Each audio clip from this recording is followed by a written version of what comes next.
से पहिले राउर लागिन दिल से मोर जोहार है।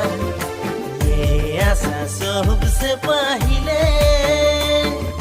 राउर लागिन दिल से मोर जोहार है। राउर लागिन आज मौका पाई के मोय धीरे धीरे धीरे चलियालो।